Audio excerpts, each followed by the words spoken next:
I want to share with you a couple of case study. Right here, looking at the smart watch that I've talked about previously, all right, on how it can then link to your handphone. So in terms of a step tracker, if you like to use this for more of a healthcare application, you can then link the smartwatch to your phone. As I talk about, the watch has its own battery, is as a standalone. The only restriction is that it must be within certain distance away, so that with the Bluetooth, it is now able to synchronize data. What are the data? Could be your steps taken within the day itself. It could be your heart rate, if the smart watch comes with it, right? So communication I've mentioned. In terms of data, it really depends on how your embedded program is like within the watch. Are you tracking data in an hourly basis? If it's so, then it can be updating your handphone in blocks of information, right? If it's just a counter, and of course, within a day, you would just summarize, then that would not require a lot of data. So what are the special functions that you can have? Some other functions like sleep quality. So in this case, to achieve sleep quality, most smartwatch uses motion sensor. They are tracking the motion of your wrist as a means to indirect estimate your sleep quality. If you are in deep sleep, of course, your hand motion will be minimum. If you are fidgeting around most of the time during the sleep, we can tell, all right, from all this movement that your sleep is being disturbed. We can also look at your heart rate as a means to determine the quality. If your heart rate rhythm is more or less constant as in stable, then it indicates that everything is calm. All right, if your heart rate is suddenly fast and slow, maybe you are having a nightmare, and then that's why your heart rate beats faster at different location of the nightmare episodes. Okay, so on and so forth. So I think there are different things coming along with smartwatches, the functionality and so on. So this part, things are evolving, but at least I'm sharing with you that for some of these features, additional sensors have to be placed in. For sleep, indirectly using motion. For heart rate, then it will be all the LED photo sensors and so on to pick up changes within your blood vessels. For transportation apps, why is it the apps is so wonderful in the use of transportation apps? Most of us commute, all right? Most of us commute, and if we were to take public transports, I think it is useful if there's an apps to tell us where are the buses and so on. Therefore, if you develop an apps in this particular scenario, then this will be really helpful. So in terms of the apps itself, do we have actual hardware?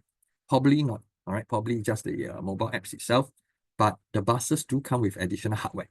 The buses may have GPS so that it can report its location to the server, and then with the crowd server consolidating all the bus movement, then your apps will require just to show those bus number that you're interested in, or those buses that's near your vicinity.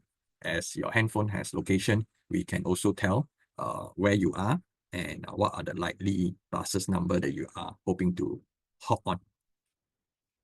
And for this case, because you're not connecting to the buses directly, you are using your data, right, to connect to the bus company data server. This is usually in the internet. What do you want to know? All right, these are the data that will be relevant. The bus number that you are keen to board. You want to know when the bus will come. It will be nice if you know the occupancy level. Occupancy refers to whether the bus is crowded or not. So this can make or help you decide, should you wait, all right, or should you look for other alternative if the bus occupancy is always very high. And I do encounter a couple of times when I was staying in Jurong. During peak hours, there's no way that I can get onto the bus, all right, unless I really have to squeeze into the bus with the rest. But being shy, I usually would not bash my way in. Therefore, information like these two will be relevant, as I can tell, or if they provide historical data, that will be even better, letting me know, all right, to what time or when is the peak hours going to be over. Maybe I can plan my trip after the peak hours. Okay, so far I have not seen historical data for buses yet. Who knows, maybe you will be the one who helped realize my dream. With regards to sensor, in this case, this bus transportation app will be just a pure mobile apps. Itself doesn't really need any more hardware. because the GPS is in the bus, the GPS is on your phone, the Bluetooth, if you really want to talk to the buses or communicate with the buses to exchange data, then probably you can use Bluetooth to communicate, right? As of now, I think our buses is still not so smart. I'm imagining in some days to come, when you sit when you sit inside the bus, will you be able to customize the aircon fans right above you to be controllable through your mobile apps? Can you decide the kind of temperature that will be subjected to you when you sit down on the particular seat, right? So those are things that may come or may not come, but I think these are just some of the imagination that I'm dreaming of that would be nice to have so that we can control. As some of you may have encountered, like myself, there are certain location or certain bus ride that I feel so cold, and there are certain bus ride that is so warm. Okay. Next, we talk about matchmake application. Here, it is more to answer to the market, the supply demand of a open market. And I have a couple of apps here. I'll just run through, like SG Carmite, where you can actually look for used car to purchase, or you can put up your vehicles for sale.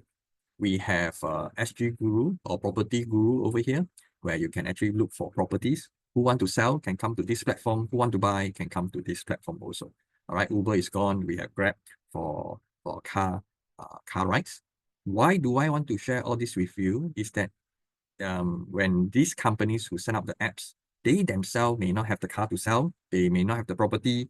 Grab may not have the taxi, all right, to provide to the public. But they have a common feature. They are a matchmake application. Why is this so? Because this mobile-based platform is a virtual marketplace that they have set up. And this virtual marketplace allows anyone to come on board and enjoy the service. And when we have some of these mobile apps coming along, of course, they start off with web-based. But once they launch it onto a mobile base, then anytime, anywhere, while you wait for friends, you wait for transportation and so on, you can still browse through whatever information you need. You can even make transaction like securing a deal and so on. And that make it so convenient, right? That is why mobile apps, in terms of the matchmake, in terms of a marketplace scenario, this is where it has helped some of these apps or companies to bloom. This is especially so, right, during the COVID period.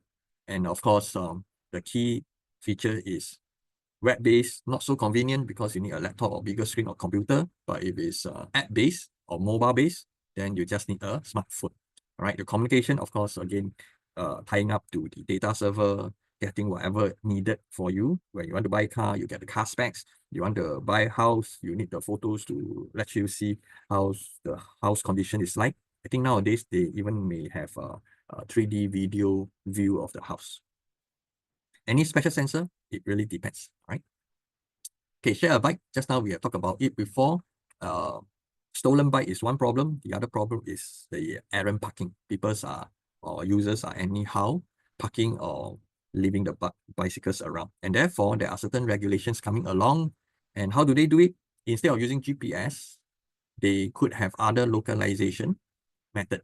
And this localization method could be a small black color kind of thing that attached to the wall, and we term that as a beacon. Right here, the beacon refers to either Bluetooth beacon or some other RF beacon where the bicycle can detect or the handphone can detect. And in this manner, companies will know who are the rider who willfully park their bicycle beyond the yellow box, all right, and who are the ones who park nicely and neatly within the yellow box. Okay.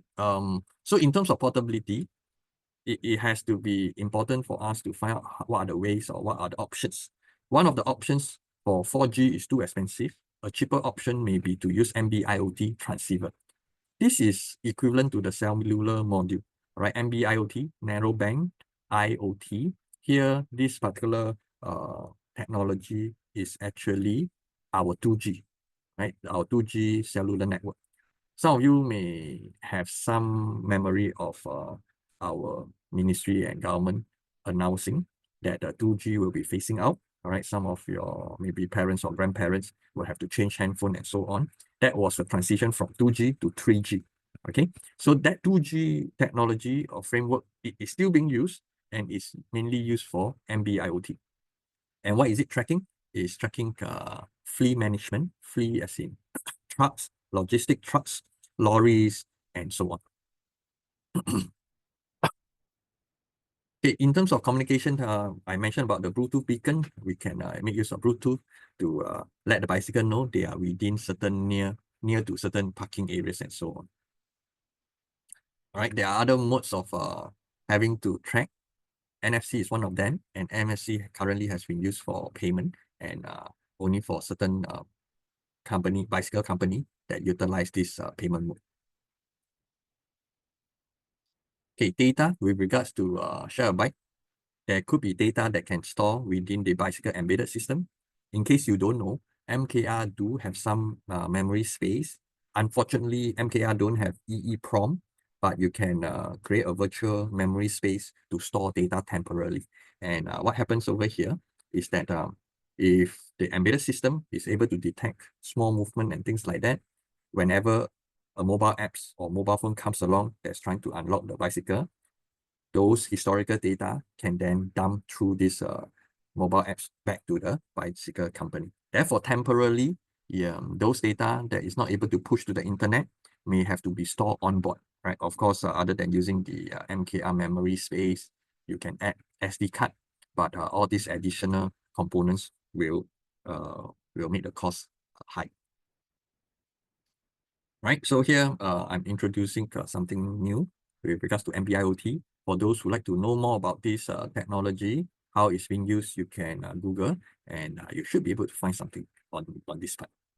Right, to wrap up on mobile apps, as I share, this is a short lecture just to let you understand that the mobile phone is very powerful because it has built-in 3 categories of peripherals in terms of communication module, in terms of sensor, in terms of actuators. Why why are we interested in mobile apps? Because this is what make the mobile phone or the handphone smart, or how it can make the handphone useful. Right, so in order to empower you in making this happen, we are going to get you to work on mobile apps development. Of course, it will be guided, sharing with you what you need to do, how you can then use it together with a cloud platform, together with your MKR. I have also shared with you, this is more for how should I put it? More for you to have some idea that we shouldn't be restricted to what is available on the smartphone, because we can always extend it by allowing your mobile phone to communicate beyond, and whatever is beyond, it depends on what you develop, right? So these are covered during my case study. And with this, I end the lecture on mobile phones. After recess week, we will then embark upon cloud technology. But to take a glimpse of what cloud technology can provide you with, this week lab, I will get you to sign up for an IoT cloud platform so that you can start to play around with sending data to the cloud, retrieving data through the cloud. And this week, you are going to use your handphone to, first of all, send data to it. And then towards the other half of the lab session, you will let your MKR be the device that can be remotely controlled, right? So stay tuned and look forward to this cloud technology lecture when you come back from the recess week.